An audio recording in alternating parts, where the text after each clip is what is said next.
You are listening to the Purpose of Money podcast, a podcast where we talk about ways to build wealth and create more freedom in your life today. I am your host, Acquania Escarnet. Hey guys, welcome back to the Purpose of Money podcast. I'm super excited today because we have Dr. Renee Matthews. She is a leader in the healthcare industry who spent the early part of her career as a medical educator and a radio host for a satellite TV show. She is the recipient of a 2013 Friend of Mobile Care Award for her commitment to raising awareness of asthma in her city of Chicago. She's an author. We're going to talk a little bit more about her book. She's been previously featured in Ebony, Essence, and as well as a contributor to Good Enough Mother, Essence Magazine, Madame Noir, and more. I'm super excited to have her on the show today so we can talk about health, women, and how to take care of our parents. We're going to have a little bit of tips for you today. And we even have some information on how to get entrepreneurs on the right path with their businesses. So without further ado, I'd like to welcome Dr. Renee. Welcome to the show. Welcome to the Purpose of Money. Thank you so much for having me. Awesome. So I'm super excited because I recently spoke to a dope group of women called the Queens of Capital, which you are a part of. And I wanted to learn a little bit more about your interest in joining that group because that's how we met. So what are you the Queen of Capital of? What are you masterminding away at doing? It's an investment mastermind. So I am just trying to stack my coins and build all my bags. And I'm a single woman and I want to make sure I can continue to take care of myself. And thankfully, my parents did a good job of, taking care of themselves. So I would, be able to, because of my entrepreneurial endeavors, I'm able to help to take care of them now. But financially, they got that covered. So, I'm just trying to pass on and create generational wealth. I love that. That is my mantra. Generational wealth is what we're all trying to do here to level up and start where our previous generations left off. So I'm excited that you're doing that. And I want to know more about you. Like, what inspired you to become a doctor? Is anyone else in your family a doctor, or was there something in particular that led you down that path? So I was a sick kid. I had severe asthma and allergies my whole life. And so I spent a lot of time in the hospitals. And so I think it probably was just a natural thing because I spent so much time in hospitals. My mom was a hospital administrator. She was the director of respiratory therapy. So when we would have breaks from school, rather than her get a babysitter, we would go to work with her. So I spent a lot of time in the hospitals because I would sit in the hospital when she was working. And I was always good at science and math. So they were naturally like, well, engineering or medicine. And I actually did major in engineering, but I always majored in it because I was going to go to med school.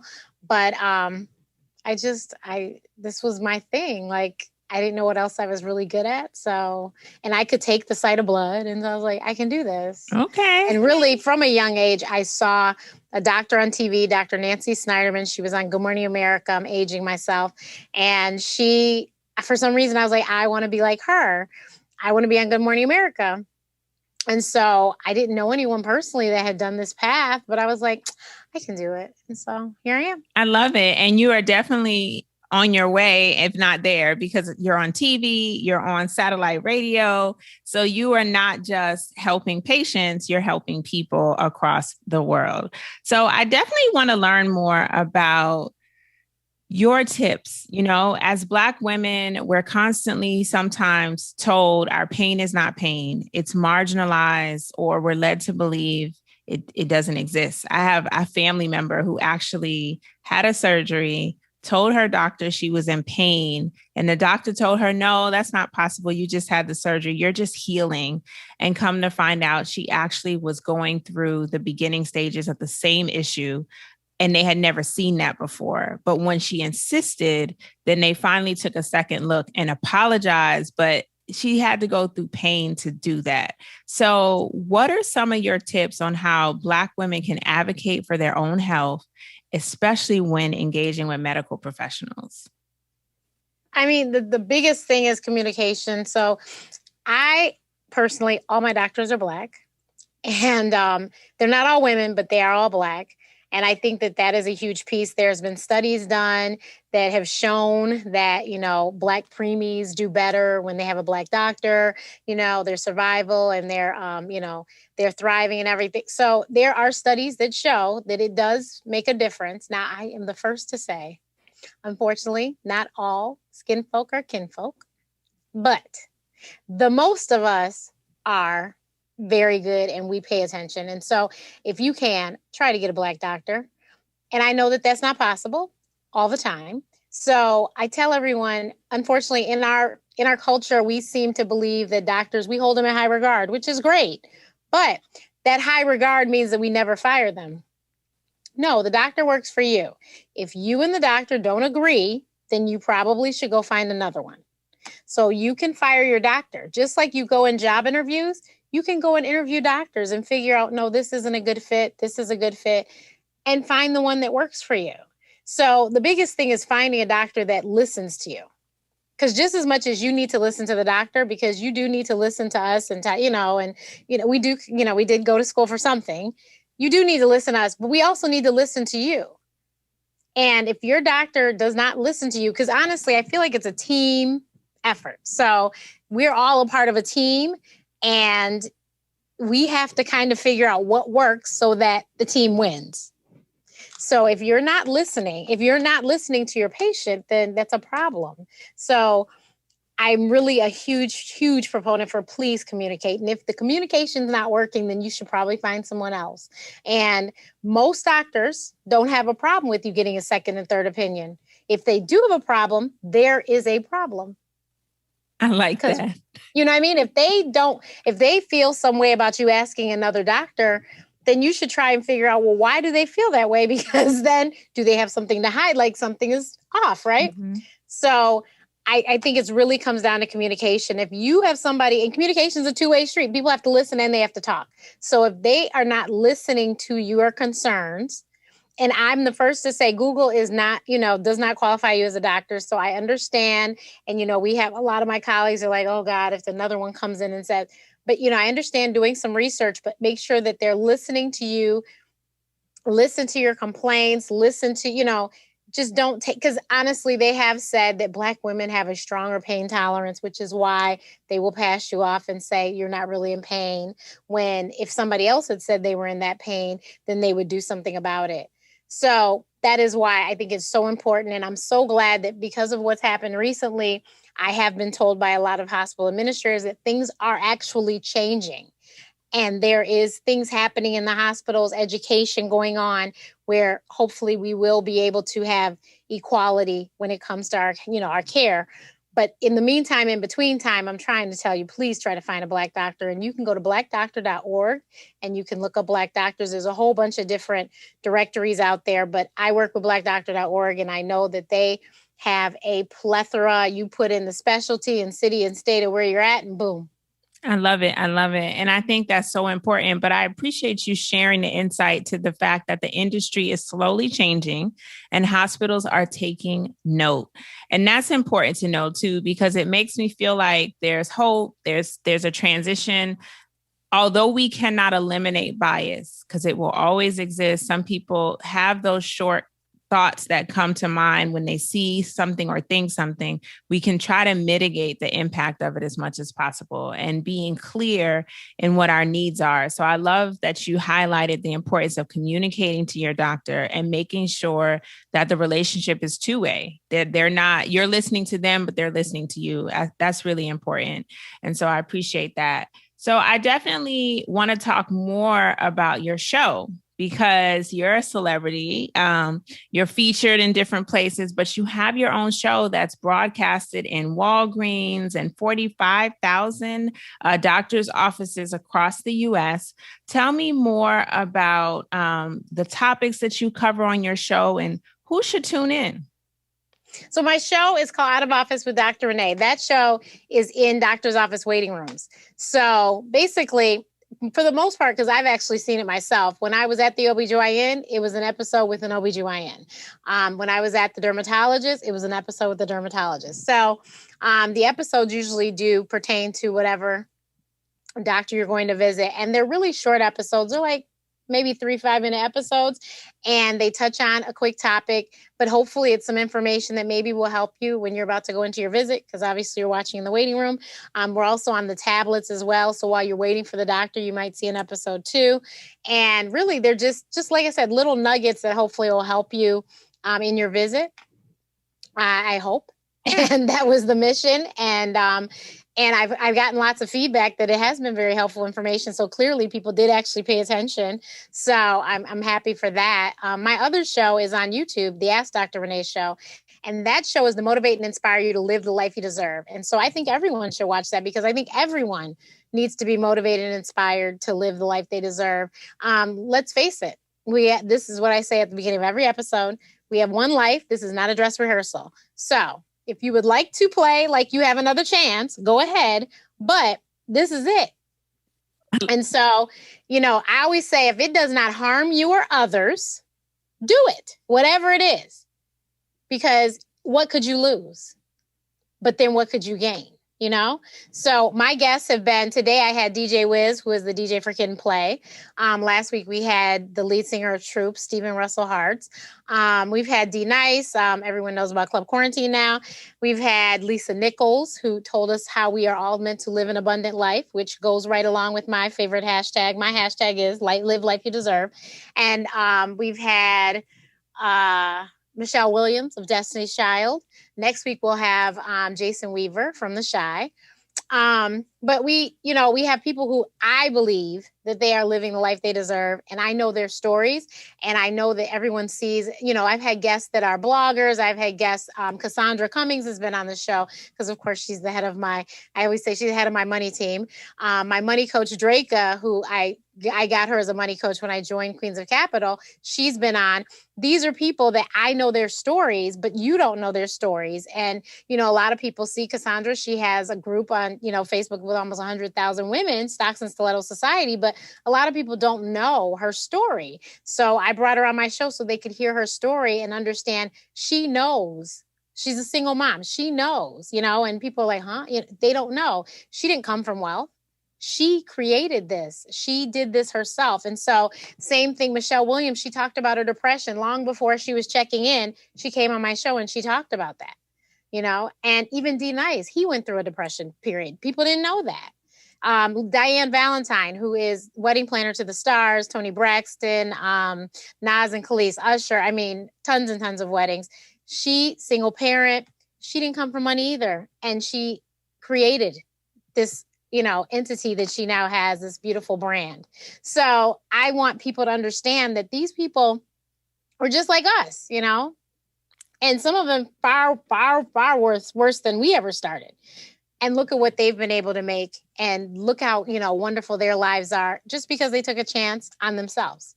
I absolutely love what you're doing, getting stories out there and sharing it with the world who needs to hear it. I am so motivated by that. That's the purpose of this podcast, is to share women entrepreneurship stories and how they're building wealth. I'm so curious though, how did you decide to transition from being in the office, working with patients, or even in the medical industry to an author and on the screen? Like, was that path to get on TV a challenge for you, or was it a natural transition? So I've never seen patients. I went to med school and was like, my fallback was I was going to be an OBGYN. Okay. My main goal was to do what I do, which was to be a medical expert, medical correspondent, and I told you I wanted to be on Good Morning America. I haven't made the Good Morning America yet, but I am getting very close. But all the other things before I get to Good Morning America, I never saw that I would have a show that would be seen. I literally get a text, DM, or a message from somebody with a screenshot of my show every week. Somebody's seen me somewhere. So I never imagined that. I never imagined that I'd be in Essence magazine. I, like any other Black girl, grew up reading Essence magazine, every month. Same thing with Ebony. Read it every, my grandma had every Ebony issue from before my time. And look, how did I end up in Ebony? So I never saw those things. So my journey to Good Morning America is great because I will get there one day. But I knew that's what I wanted to do. Of course, I didn't know anyone that did it. So I just created the path and did it myself. I started out with the satellite radio show, and that was right out of med school. And then I've just been where I actually, my entrepreneurial journey is that I have an entertainment company, Matthews Entertainment Group and Associates. I created that company in 2005. I graduated med school in 2005. I created that company, I think 3 months after I graduated med school, because I had met a young lady who I felt had talent. And her mom was like, I called her mom after I met her and said, you know, did you guys do? And I just was saying things that were logical to me. I didn't know anything about entertainment, nothing. I know medicine. And she said, we can sign a contract. And I'm listening to this woman on the other end of the phone. I'm like, contract for what? With who? And so I called my sister and was like, girl, we're in business. She's like, what? I said, we're in business. We got to come up with a name. My cousin is our graphic designer. Since you said this is video as well, my cousin created my logo. As you see, that's my logo back there. My cousins created all our logos. So he created the logo for our company. And so we came up with a name, Matthews Entertainment Group and Associates. He created the logo. Our tagline is live big, dream bigger, mega. And she was my first client. Her name is Lady T. Lady T is from Detroit like we are. And she was 15 when we met her. And she blew up the joint. She was doing things at her high school, you know, locally in Detroit. Well, I got her to blow up Detroit. She ended up on the radio regularly in Detroit, you know. And then we went to BET 106 in Park, and she blew their stage up twice. So we just took her from Detroit to national. And like I said, I didn't know what I was doing. But I am a networker. I know people that know people, or I know somebody. And so I knew somebody. And I was like, that somebody can help me. And it was Mos Def's mom, Umi, who is to this day one of my very favorite people in this whole wide world. I would call her every day. And I'm like, because she had already met Lady T. And actually, she wanted me to work with Lady T. But she didn't know I was already working with her. It was too funny. And so I called her. I call her every day. I would call her and be like, okay, what do we do? And now this opportunity. And now what do I do? And what do I do? And I would talk to her and she would help me. And I learned the business a lot from her. And then I learned the PR side of things from my friend who unfortunately died in 2019, Jada Russell. Jada was on Bridezilla. And when I saw her in Bridezilla, for some reason, I just felt drawn to her, like I need to meet her. And me and her had a running joke. I was stalking with a purpose. And I ended up meeting her. She lived in Chicago. I lived in Chicago. And we ended up meeting and we just became very good friends. And she actually was the first person to pay me. And she literally taught me public relations. But I was a paid intern, apprentice kind of a thing. And she did fashion marketing. And my sister's like, but you hate fashion. I go, but I like Jada and I'm learning. I went to so many fashion shows. And so I learned. And so for Lady T, I did management. I did PR. I did a little marketing. I did everything. It was me and my sister and her mom. Wow. And that was my first client. And from Lady T, people saw what I did. And girl, I used to get messages from everybody that could rap or sing because they wanted me to do for them. But from Lady T, I ended up working with Chico DeBarge. We did PR for him. I did PR for Stephen Russell, Hearts of Troop. I did PR for Troop briefly. I did booking for Chrisette Michelle. I booked her for some gigs. I booked Camille Wimbush, Bernie Mac show. I booked her for some stuff. So I worked with some nonprofits and they needed people. And so I booked these celebrities for them. And so I just did everything. And then I didn't want to do that anymore. And I really wanted to push Ask Dr. Renee. And so kind of like was like, I had the contact. I was like, I can do this for myself, I think. And it was funny because I sent somebody a message. How do I pitch myself? They're like, but you get your clients in magazines. Your clients have been in Vibe and blah, blah. I go, but I don't know how to talk about me. And my job actually was eliminated June 24th, 2013. So I just celebrated 8 years. And I had to do it. I'm single. And I was like, you going to be real hungry and real homeless. You don't figure this out. Or you better go get a job. And everyone's like, don't get a job. You need to work on your show. And so Ask Dr. Renee, literally, I went from like 0 likes on Facebook, 0 followers on Twitter, and I grew everything to like 400, 500% in a year's time. And my Facebook page has a blue check. I'm even verified. So yeah, I worked on it and I made it happen. And in that first year, I had a video on the Katie Couric show. I was on Sway in the Morning, and I was on Roland Martin's News One Now on TV One. And I literally went from writing for one blog for free to writing for 5 and getting paid in that first year. Yes. So I'm sorry. I have to unpack all of that because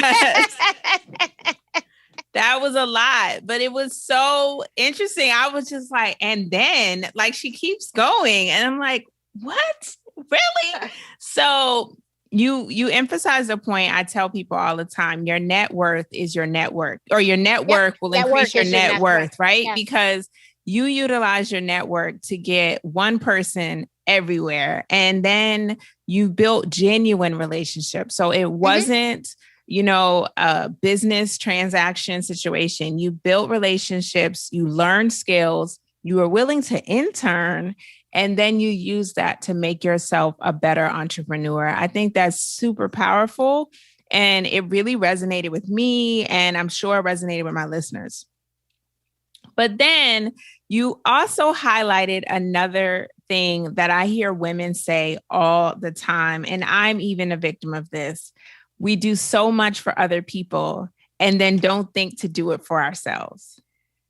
And someone had to push you to promote your own show, to get behind yourself just as much as you were helping other people, because you clearly had the skill set, you have the success record. And I think that's key too, because you're now aware of it. You saw when you did it, and now you're not doing that anymore, and you have blown up successfully. I think it's just phenomenal. I'm super excited about your success. I'm like cheering for you. The whole time I was like, yes. Oh my God. I think that's so amazing. So, and you pivot. You were able to pivot. You said, I like doing this, but I don't want to do this anymore. Well, I had a business coach. Okay. Jay Stone. And she was like, this PR game really well. Why don't you do it for doctors? I was like, oh. So I do have, they're twin docs. So I kind of caught one client. Are they twin docs on Instagram, or they're just... The twin doctors? Yes. Oh, they're guys? Yes. Their reels are hilarious. Yes. Yes. And there's stuff like, I told them to watch what they eat, and somebody's like watching themselves eat, but they're...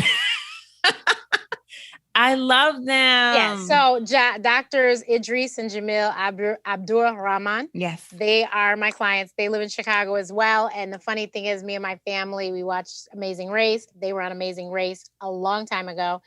And I remembered seeing them on there. And I knew they were from Chicago because it said it on the show. The funny thing was that I had been seeing them at the hospital, but did not realize they were twins. Like, I completely forgot. And so we ended up seeing each other again at an event. And so I started working with them. And so they were my first, and they're the only ones I have now as far as doctor clients. But I love them. Those are my peeps. And we've been to CNN. They were on HLN.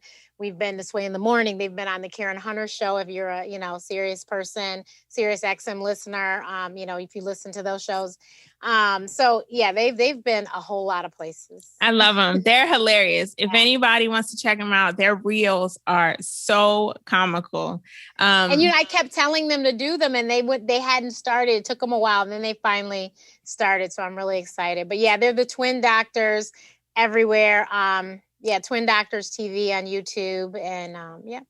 Awesome. That's so dope. Oh, see, every time I just let you speak and you become even more amazing, your dopeness just continues to grow. So what advice do you have for entrepreneurs then? Because you've had several pivots in your business. You mentioned you have a coach. I also have a coach. So I do believe in mentors and coaches to help guide you. But what other tips do you offer?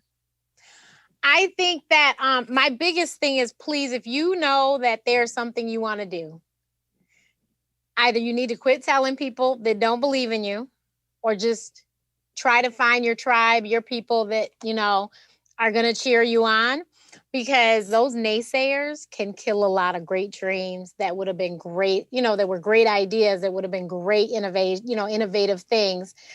But you just let those people get to you. And I was just telling somebody that I had several people that said I could never be a doctor. And if I was one of those people to take that stuff inwardly, where would I be now?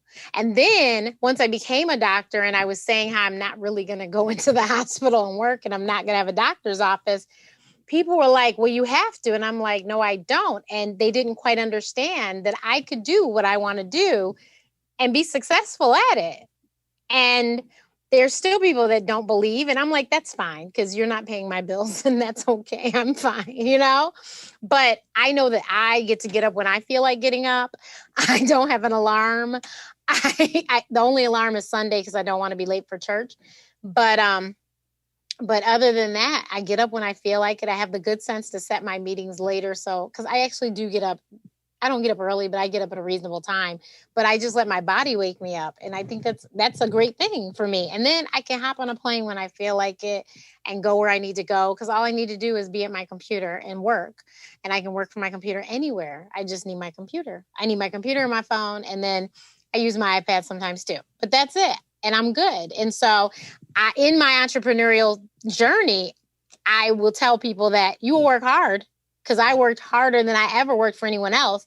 The difference was that it was for me, and I probably enjoyed it more than I did other people. So my sister always said, well, you don't have a job. So but I work I work 7 days a week, but I enjoy what I do. And it doesn't feel like work. Like they said, if it doesn't feel like work, then you never work a day of your life. So it's fun. So I don't feel like I'm working, but yes, I usually am working every day. But I don't feel like it. Like, I love it. And I've seen my family. My dad's from the islands. So my mom's from Detroit. My dad's from Antigua. So I'm a Caribbean Black, I call myself. And I've been to the islands now more than I went when I had a job. I know that feeling. I still have a job and my businesses, but I always joke about how my job doesn't give me enough vacation time, and I'm going to have to figure something out, because I want to be away. I want to do things. And this whole earning vacation time is just it's not it. So I totally get what you're saying. And I also get your background and culture, because my dad was from Panama. My mom is from Brooklyn, New York. Yes, my aunt is Panamanian. See, we connect on so many levels. I'm like, Where were you, best friend? Why did it take so long to meet you? Yes, my tia. Oh my gosh, so my aunt is Panamanian. My uncle's Antiguan. He's my dad's brother. So, but yes, beautiful. So I definitely want to talk a little bit about your book. I don't want to I want to make sure our listeners know about that. So tell me more about your book and what inspired you to write it. It's called Mommy, I Can't Breathe. So tell me more about that. And what is, I guess, the top things that people will get out of it if they read it. Because I definitely have friends who have severe asthma, even as adults, and I know they would benefit from learning more. Yeah. So Mommy, I Can't Breathe is that's the title, because that's what I used to say at night. Most asthma attacks happen at night. You can find out in the book why. Although they haven't quite figured out the exact reason why, but they have some ideas. But Mommy, I Can't Breathe. I would wake up in the middle of the night and I'd go in my parents' room and I'd shake them. Mommy, Daddy, I can't breathe. So that's why it's called that. As I said before, I spent a lot of time in hospitals. I literally was sick pretty much every April and October. That's when the seasons changed in Michigan. And that was for the first 10 years of my life. So I went to the ER a couple times a week, if not, 5 or 6 times in a week, because I was so sick. And my mom's a respiratory therapist, I also mentioned. So if I was sick enough to go to the hospital, you meant I was really, really sick, because she had everything. We had oxygen at the house. We had everything. So I joined a lot of Facebook groups and I saw these parents, because as you know, food allergies are actually more common now than they were when I was a child. And so I was reading, and these parents were raising their children in these bubbles and, clearing the whole house of the allergens, or we can't travel because Johnny's allergic to this. And he was like allergic to 2 things. I'm allergic to, as my sister informed me today, the top 8 allergens plus. And so I traveled as a child. My parents, we always went places. My parents have never eliminated anything out of our house. So I am allergic to citrus, chocolate, nuts, eggs, seafood. I cannot smell seafood cooking, nor can I eat it. Wheat, rye, barley. And did I say nuts? Mm-hmm. Yeah. So that's me. Oh, I feel bad for the seafood part. I love seafood. But well, because I was born this way, I've never eaten these things. So That's the other good thing, is that I don't miss what I never had. But my parents, they never went without any of that. All of those things were always in the house. And they always ate seafood. My mom cooked it in the garage, or they'd cook it before I'd come home and air out the house, different things like that. But I have always been around these things. And I wanted to write the book because I wanted people to see, hey, I made it to 44 and my parents didn't do any of those things that you're doing. And my parents also didn't have the benefit of the internet, because nowadays, you can look up a restaurant's menu online. They didn't have that. And we went out to eat, not all the time, but we went out and we traveled and went out to eat at those, wherever we were traveling to. I traveled internationally as a child, and I've never had a problem. So I just really wanted to show parents that your kids will be okay and they can live normal lives. I lived overseas for 2 years. And I lived overseas for 3 years. So for the fact that I lived in the middle of the ocean, I lived on the island of St. Martin for 2 years, and I survived it. Seafood was everywhere. Every restaurant you went to was fresh seafood. And I survived that. Shows you, So I really wanted to show people. So I tell stories. The first half is me telling you stories about me and my life. And then the second half is literally the modern guide to navigating. So that has all this stuff about asthma and allergies, diagnosis, and how to treat, and, all that good stuff. So I do have a question for you, because you brought up a point that I've been saying, I think this is true, but I didn't know how to prove it, other than reading research. But people are more, do you really think people are more allergic to things today than they were before? Or are we just more aware of the allergens? No, okay. I think they are. And I really think that it might have something to do with what food is not what we used to have. Right. It's been so altered. Much processed and altered and all of that I think that that's probably what's contributing to it. Don't quote me, but that's my thought, is that it's just not the same food that we grew up on. It's changed. That makes sense, because I said the same thing. I used to tell my husband all the time. I was like, when I was in elementary school, this whole peanut thing was not as big. Right, I don't even remember anyone who I knew was allergic to peanuts. Exactly. Whereas me, I was always the only. Right. Like the whole school, I was like the only one. And now And now you have peanut-free child daycare. You can't bring snacks and cupcakes and whatever to celebrate birthdays to school. So it's totally different, because it wasn't like that as a child. Right. You can't bring it. But I survived. And that's what I keep saying. I survived all this because my nut allergy it's not inhaled. So I can be around people eating nuts that way. But if you take your hands and touch me, I will start wheezing. That's interesting. And then what is your recommendation as far as allergy tests? Because you said you knew your allergies from when you were born. And that's in the book. Okay. Skin test. So get skin test. It's called a scratch test. Okay. That is the most accurate. Okay. You can have a blood test, but the most accurate is a scratch test. And if you scroll on Facebook, because you said something about allergies, and you see something about an allergy test that you can get the kid at home, I would say you need to go find an allergist and ask for a scratch test. And that's all I'm saying. I'm not saying you should see a professional, but yeah, I just think you should. Okay. No, I love that. I love that. Because my son has a few allergies and we discovered them by trial and error, right? Fortunately, none of them to the severity that he was sick or had to go to the hospital. But we took note. Like I gave him salmon and then he got red hives and I was like, well, there's salmon. And then we did shrimp. I said, well, no more seafood. So we actually don't give him any seafood. But we never got in the test. And I'm always like, I don't want him to be picked and poked. But then I was like, I think I should. I don't want him to get too old and he doesn't know if he's allergic to anything else. Well, that's the thing. Cause I actually, in the month of May is Allergy and Asthma Awareness Month. And on the Ask Dr. Renee show, I interviewed every interview was about allergies and asthma. And one of my guests, Javier Evelyn, who has created an amazing app and technology, Allergy, Alerje, he was one of those people who didn't know and found out when he was working a job in high school or something and at a pizza place and found out he was allergic to a protein in milk or something. Yeah. Wow. So, yeah, that's pretty interesting. So I'll definitely check that out and get him tested with a skin test because that's what Dr. Renee said.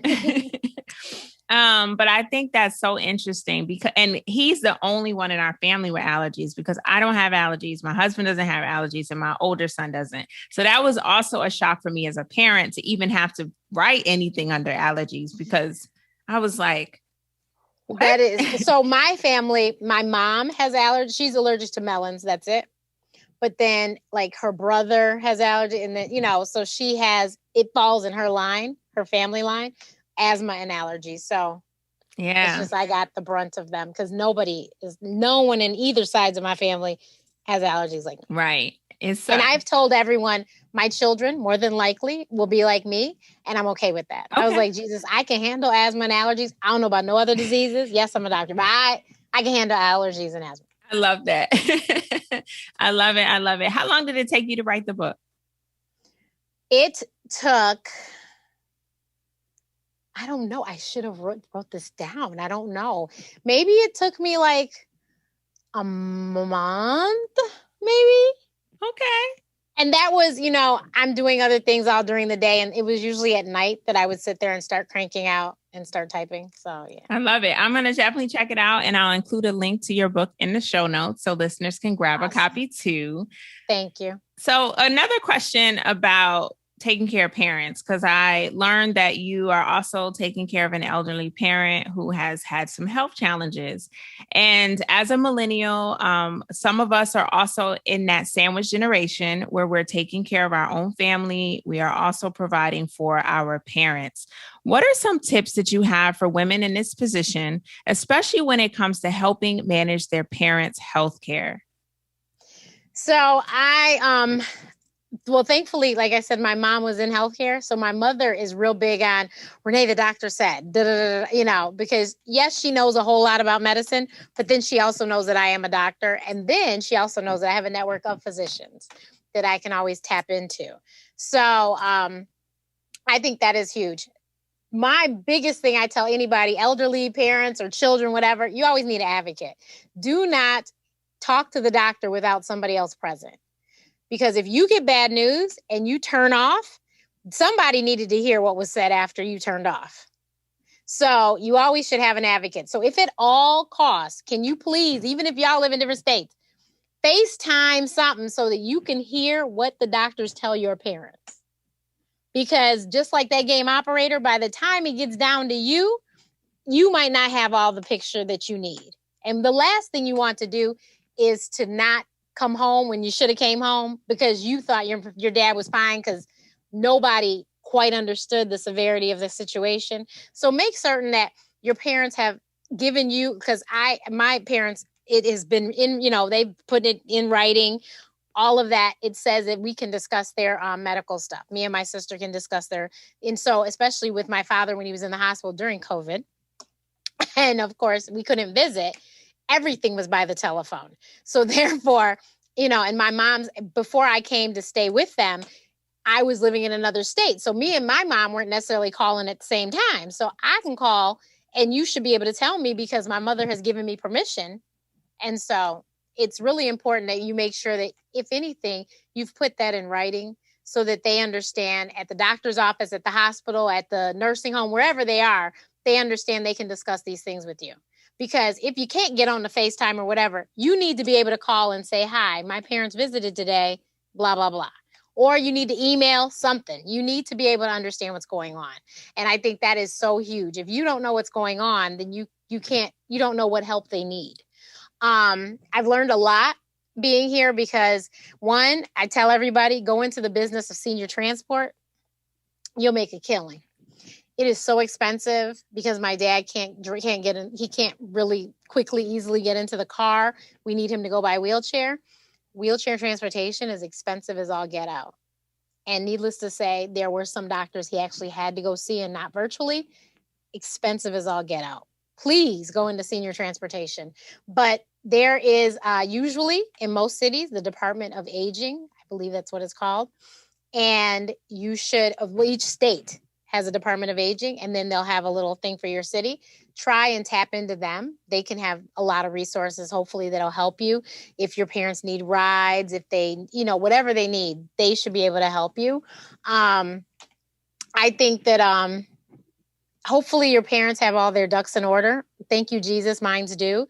They've got their wills. They've got all of that stuff is in order. So everything is in writing. We all, everyone knows we've got copies and everything. So we know what to do. Everyone has, a plan. So that's really important, especially in this, in this day and age. Make sure, because look at DMX. Did you see that his fiance isn't going to get a dime? So sad. 8 years. 8 years. So in Prince too, there's a whole bunch of people that recently have died, didn't have nobody's will. You guys need to have a will.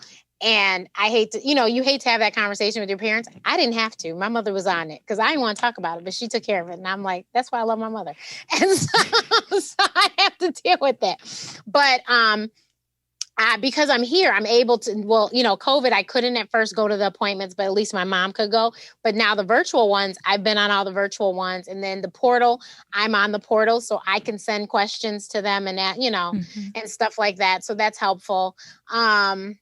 Wherever you can, try to insert yourself so that you can understand what's going on. Because the last thing you want to happen is that your parents are too prideful to tell you what's going on.